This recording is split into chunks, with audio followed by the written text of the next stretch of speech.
আলেমদের অবদানকে এই সমাজে স্বীকার করা হয় না, বৈষম্য করা হয়। আলেমদেরকে এই সমাজের প্রতি কোনো কন্ট্রিবিউশন নাই, শুধু আছে তা না, এই সমাজে এখনো পর্যন্ত চুরি, ডাকাতি, অনৈতিকতা যতটুকু কম আছে, এখনো আমাদের অনেক কঠিন পরিস্থিতি, কিন্তু যতটুকু নিয়ন্ত্রণে আছে এতটুকু আইন শৃঙ্খলা রক্ষাকারী বাহিনীর চাইতে কোনো ক্রমেই আলেম সমাজের অবদান কম না। এতটুকু কম রাখার ক্ষেত্রে মসজিদের মিম্বর থেকে, মাহফিলের মঞ্চ থেকে এদেশে মানুষকে মনুষ্যত্ব শেখানো হয়, এদেশে মানুষকে নীতিনৈতিকতার কথা শেখানো হয়। হুজুরদের ওয়াজ শুনে কোনোদিন কেউ মাদকের পথে যায় নাই, হুজুরদের ওয়াজ শুনে কেউ কোনোদিন সন্ত্রাসী হয় নাই, হুজুরদের ওয়াজ শুনে কেউ বাবা মার অবাধ্য হয় নাই, কেউ সমাজে খারাপ কোনো কাজ করে নাই, বরং হুজুরদের ওয়াজ শুনে বহু খারাপ মানুষ ভালো হয়েছে। সো আলেমদের অবদানকে স্বীকার করা হয় না। বিশেষ করে আমি এক শ্রেণীর মিডিয়ার প্রতি সম্পূর্ণ শ্রদ্ধা রেখে বলছি যে কিছু মিডিয়া তো আছেই আলহামদুলিল্লাহ, তারা তাদের দায়িত্বশীলতা, পেশাদারিত্বের পরিচয় দেয়, কিন্তু অনেক মিডিয়া আছে যারা আলেম সমাজের প্রতি বৈরী আচরণ করে, বৈষম্যমূলক আচরণ করে। এটা কি আপনারা জানেন না? ওপেন সিক্রেট, একদম দিনের আলোর মতো পরিষ্কার। আলেমদের কাজগুলোকে তারা দেখাতে চায় না। আমি ছোট ছোট কিছু এক্সাম্পল দিতে চাই। যেমন ধরুন, একটা কনসার্ট হচ্ছে, গানের কনসার্ট, এটা যত ফলাও করে মিডিয়াগুলো প্রচার করে, টেলিভিশনে, পত্রপত্রিকায়, অমুক গানের কনসার্ট হয়েছে, এত ছেলে ফেলে হয়েছে, এটা যেরকম প্রচার হয়, অনেক ওয়াজ মাহফিল আছে এদেশে যে গানের কনসার্টের চাইতে বহুগুণ বেশি সাধারণ মানুষ সেখানে অংশগ্রহণ করে। আজ পর্যন্ত কোনো মিডিয়াতে দেখেছেন যে মাহফিলকে অ্যাজ এ নিউজ আকারে মাহফিল এর রিপোর্ট তারা করে? সাধারণত কেউ যদি পুশ করে, সেখানে তাদেরকে হাই হ্যালো করে, টাকা পয়সা ঘুষ ঘাস দেয়, অথবা তাদের হাতে পায়ে ধরে, তখন হয়তো কোনা কান্সি দিয়ে ছোট্ট করে একটা কলামে তারা রিপোর্ট করে। তো এদেশের ওলামাদের বড় বড় কাজগুলোকেও দেখানো হয় না। আমাদের আফসোস নাই, আসুন্নাহ ফাউন্ডেশন থেকে আমরা এত কাজ করছি, আলহামদুলিল্লাহ অনেক মিডিয়া সেগুলার কোনোটা তাদের দায়িত্বে তারা প্রচার করছেন, আমি তাদের কাছে কৃতজ্ঞতা জানাই। কিন্তু অনেক মিডিয়া আছে যেন তাদের চোখে পাথর দিয়ে রাখছে, তারা কিছুই দেখে না।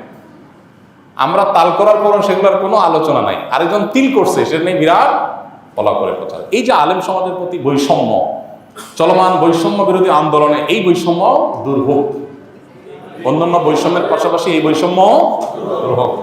আলেম ওলামাদের প্রতি বৈষম্যের বহু দিক আছে, বহু দৃষ্টান্ত আছে, যেটা আসলে বলে শেষ করা কঠিন। ধরেন, বাজেট যখন হয়, জাতীয় বাজেট ঘোষণা করা হয়, বিভিন্ন টেলিভিশন থেকে দেখবেন যে বিভিন্ন শ্রেণী পেশার মানুষের ভাবনা নেওয়া হয়, আছে না? বাজেট নিয়ে বুদ্ধিজীবী কি বলছেন, পেশাজীবী কি বলছেন, ব্যবসায়ীরা কি বলছেন, রাজনীতিকরা কি বলছেন, মন্তব্য নেওয়া হয়। এমনকি সাধারণ মানুষের মন্তব্য কোনো টিভি চ্যানেলের কোনো রিপোর্টে নেওয়া হয় যে বাজেট নিয়ে সাধারণ মানুষের ভাবনা কি। একজন রিক্সাওয়ালাকে জিজ্ঞেস করা হয়, আপনার কোনো মন্তব্য আছে কিনা। শুধু বাজেট না, এরকম অনেক বিষয় নিয়ে তাদের মতামত নেওয়া হয়। কিন্তু আজও পর্যন্ত কোনো আলেমের মতামত নিতে আপনারা দেখছেন কিনা আমি জানি না, আমি দেখিনি, আমার চোখে পড়ে নাই।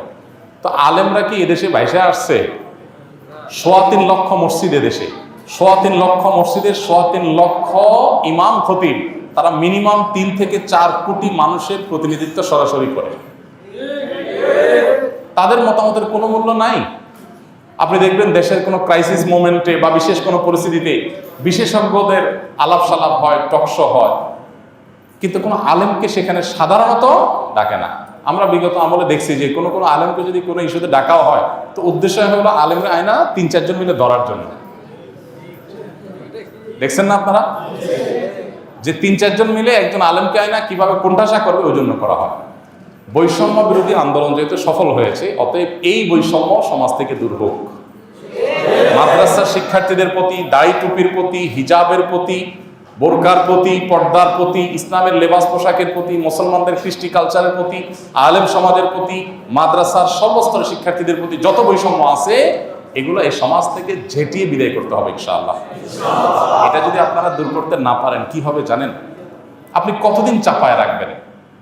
এই যে জুলুম চাপাইতে চাপাইতে একসময় ব্রাস্ট হয়ে গেছে না মানুষ, সংখ্যাগরিষ্ঠ মানুষকে আপনি কতদিন ইগনোর করে থাকবেন? দেখেন, যখনই তত্ত্বাবধায়ক সরকার বা অন্তর্বর্তীকালীন সরকার, ইন্টারিম গভর্নমেন্ট যখনই ফর্ম করে, আপনারা দেখবেন সেখানে বিভিন্ন শ্রেণী পেশার মানুষ নেওয়া হয়। এই প্রথম জীবনে দেখা গেছে যে একজন আলেম নেওয়া হয়েছে। এর আগে কোনোদিন কোনো আলেমকে কেউ কোনোদিন বলেও নাই। তাহলে এটা কি বৈষম্য না? এটা কি অবিচার না? আলেমরা কি লক্ষ লক্ষ কোটি কোটি মানুষের প্রতিনিধিত্ব করে না? মজার বিষয় হলো, যাদেরকে নেওয়া হয় এরা এদেশের অনেকে আছেন, আমি সবার কথা বলছি না, অনেকে আছেন যারা এদেশের 1% মানুষেরও প্রতিনিধিত্ব করে না। 1% মানুষের সাথে তাদের কোনো জনসম্পৃক্ততা। এদের অনেককে দেখবেন যে কোনো এলাকায় মেম্বারিতে দাঁড় করা দিলে তারা মেম্বারিতেও মানুষ ভোট দিবে না, কিন্তু তারা দেখা যায় উপদেষ্টা হয়। আছে না নেই? আমি এটা এই আমার কথা, আমি এটা বলছি চলমান আমাদের এখানকার কৃষ্টির কথা। আলেমন আমাদেরকে কখনো গোনা হয় না। তো এটা কি বৈষম্য না? বৈষম্য না, অনেক বড় একটা বৈষম্য। এই বৈষম্য নিয়ে কেউ কথা, তো আজ বৈষম্য বিরোধী আন্দোলনের এই পর্যায়ে বা বৈষম্য বিরোধী আলোচনার এই পর্যায়ে এসে অনেক বৈষম্য নিয়ে আলোচনা হলেও এই বৈষম্যের কথা কেউ বলে না। আমরা এই বৈষম্যের কথা প্রসঙ্গত বললাম। আমরা চাই যে এই বৈষম্য দূর হোক। যদি দূর না হয় তাহলে সমাজ শেষ হয়ে যাবে। কারণ আপনি চাপাতে চাপাতে চাপাতে কতদূর চাপাবেন? অতএব মিডিয়ার ভাইদের প্রতি শ্রদ্ধা রেখে বলছি, এবং আরও বিভিন্ন পর্যায়ে যারা আছেন সব সেক্টরের ভাইদেরকে বলছি যে এই বৈষম্য দূর করুন। মাদ্রাসা শিক্ষার্থী, দাড়ি টুপি, আলেম ওলামা, হুজুর দেখলেই তাদেরকে বিমাতা সুলভ আচরণ, মনে হয় যে হুজুররা এদেশে উড়ে আসছে, এরকম একটা ভাবনা যে হুজুর মানুষ মানে বেচারা এদেশ থেকে এদেশে উড়ে আসছে।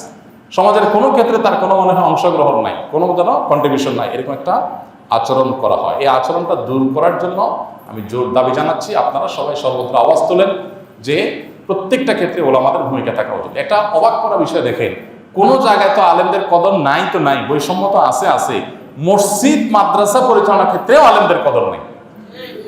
মসজিদ একটা ধর্মীয় প্রতিষ্ঠান, কিন্তু বাংলাদেশে মসজিদগুলো চালায় কারা? অন্যান্য সাধারণ মানুষরা থাকুক সেখানে, কিন্তু 2-4 জন আলেম কি থাকা উচিত না? অনেক মসজিদ আছে কমিটিতে ইমাম সাহেব থাকে না, ইমাম সাহেব চাকর, আর ওনারা হলেন মাতবর। এখন হুজুররা যদি যায় বলে আমরা ঢাকা ইউনিভার্সিটি আমরা চালাবো, সবাই সব বাদ প্রফেসররা, তো এটা কখনো গ্রহণযোগ্য হবে? তাহলে মসজিদ কিভাবে আলেমদেরকে ইগনোর করে বাকিরা এসে চালাইতে পারে? রাজনৈতিক পেশি শক্তি আছে, আপনি সভাপতি, আপনি সেক্রেটারি, আর হুজুর বেচারা বিড়ালের মধ্যে বসে আছে। এই বৈষম্য দূর হওয়া দরকার আছে না নেই? মাহফিলের সভাপতি কেন রাজনৈতিক ব্যক্তি হবে? মাহফিলের সভাপতি একজন বড় আলেম হবেন, কারণ বক্তা কোনো ভুল কথা বললে এটা তো সভাপতি সাহেব ধরতে পারবে না, এটা কে ধরতে পারবে? আলেম ধরতে পারবে। অতএব একজন সভাপতি থাকবে, কিন্তু সব মাহফিলগুলোতে সভাপতি কে? ওই এলাকার সবচেয়ে বড় চোর, সবচেয়ে বড় ডাকাত, সবচেয়ে বড় খুনি, সবচেয়ে বড় দুর্নীতিবাজ, সে হলো এলাকার কি? সভাপতি।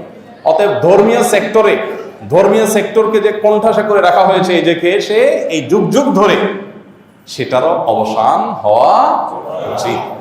আমরা এদেশের মসজিদ, মাদ্রাসা, ওয়াজ মাহফিল যেগুলো একান্ত ধর্মীয় অঙ্গন, সেগুলোতে অন্তত আলেম ওলামাদের সরাসরি অংশগ্রহণটা চাই। সেই সাথে জাতীয় পর্যায়ে দেশের অন্যান্য সেক্টরেও আলেমরা যেহেতু আপামর সাধারণ মানুষের প্রতিনিধিত্ব করেন, তাদের সাথে জনসম্পৃক্ততা আছে এবং আলেমদের চিন্তাধারা লালনকারী ধারণকারী মানুষ অনেক।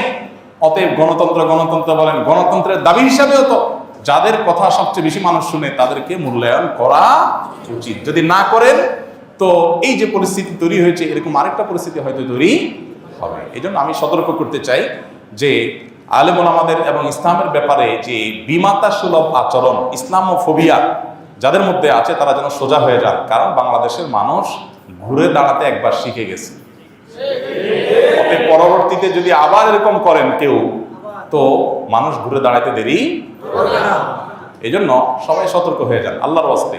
আমরা দেখেছি যাদের কোনো জনসম্পৃক্ততা নাই, জনগণের কোনো ম্যান্ডেট নাই, জনগণের সাথে তাদের কোনো সংযোগ নাই, তারা 1% 2% মানুষকে প্রতিনিধিত্ব করে না, তারা এসে আমাদের দেশে আইন ঠিক করে দেয়, নীতি ঠিক করে দেয়, তাদের মন মতো আমাদের চলা লাগে, তাদের কাছে আমরা গোলামি করি। আবার দেশের নাম দিবেন গণতান্ত্রিক দেশ, কিভাবে সম্ভব? তো এই জন্য বৈষম্য অনেক ক্ষেত্রে আছে, নারীর প্রতি বৈষম্য আছে, সেটা আলহামদুলিল্লাহ অনেকে কথা বলছেন, দূর হচ্ছে, আরো দূর হওয়া দরকার। অমুসলিমদের প্রতি বৈষম্য আছে, সেটার বিরুদ্ধে মানুষ কথা বলছে, আরো বেশি বলা দরকার, আরো দূর হওয়া দরকার। নানান সেক্টরে বৈষম্য আছে, কিন্তু এই ধর্মীয় মানুষ বা ধর্মের প্রতি, বিশেষ করে মুসলমানদের প্রতি যে বৈষম্য, এটা দূর হওয়ার জন্য সর্বস্তরে আওয়াজ উঠতে হবে। আল্লাহ তাআলা আমাদের সবাইকে বৈষম্য মুক্ত সমাজ গড়বার তৌফিক দান করুন। দেখো, কোনো দাড়িওয়ালা মানুষ, আমি বৈষম্যের একটা এক্সাম্পল দিই। কোনো দাড়িওয়ালা মানুষ যদি বলে যে আমি সংবাদ পাঠক হতে চাই, কোনো একটা টিভি চ্যানেলে উনি যদি, ওনার সব যোগ্যতা আছে, উনি ধরেন সংবাদ পাঠক হিসাবে ওনার চেহারা সুরত সুন্দর, ওনার ভয়েস অনেক পরিষ্কার, ওনার সব যোগ্যতা আছে, শুধু সাথে কি আছে? দাড়ি আছে। এরকম কোনো মানুষ যদি কোনো টিভি চ্যানেলে যায় বলে যে আমি সংবাদ পাঠ করতে চাই, তাকে কি করতে দেওয়া হবে নাকি হবে না? হবে?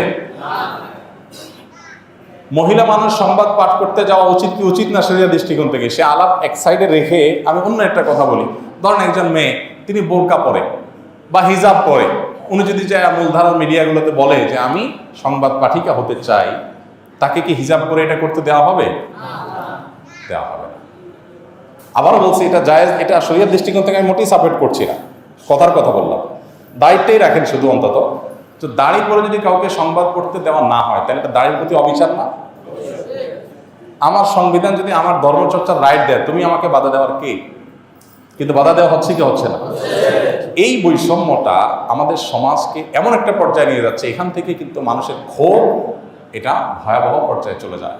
অনেক সময় এখান থেকে অনেক দুর্ঘটনা, অনেক অনাকাঙ্ক্ষিত ঘটনার সৃষ্টি হওয়ার শঙ্কা থাকে। এই জন্য আমি আশা করব যে আমাদের নতুন বাংলাদেশে সকল বৈষম্য দূর হওয়ার পাশাপাশি এই দেশের সবচেয়ে বেশি সংখ্যক মানুষকে যারা প্রতিনিধিত্ব করে, দেখুন দেশের কোনো রাজনৈতিক দল 3 থেকে 4 কোটি মানুষকে অ্যাট এ টাইম তাদের প্রতিনিধিত্ব করতে পারে না। প্রত্যেক শুক্রবার 12:30 থেকে 1:30 পর্যন্ত 3.25 লক্ষ মসজিদে যত মানুষ উপস্থিত হয় এভারেজে, সেটা আনুমানিক 3 থেকে 4 কোটি মানুষ হবে। যদি 3 কোটি মানুষও হয়, এই 3 কোটি মানুষের প্রতিনিধিত্ব যে আলেমরা করছেন, এত বেশি মানুষের প্রতিনিধিত্ব কোনো রাজনৈতিক দলের নেতারাও করেন না। সেখানে আলেমদের কথার কোনো ভ্যালু থাকবে না, তাদের কোনো মতামত নেবেন না, তাদেরকে মানুষ মনে করবেন না, বিমাতা সুলভ আচরণ করবেন, এটা কখনো গ্রহণযোগ্য নয়। অন্যান্য বৈষম্যের পাশাপাশি মাদ্রাসার শিক্ষার্থী, আলেম ওলামা, ধর্মীয় লেবাস পোশাক, এগুলোর মধ্যে যে বৈষম্য আছে, অবিচার আছে, বিমাতা সুলভ আচরণ আছে, এগুলোকে যে ভিন্ন দৃষ্টিতে দেখা হয়, এটা ধুয়ে মুছে এই সমাজ থেকে পরিষ্কার করা হোক। আল্লাহ আমাদের সবাইকে সে তৌফিক দান করুন।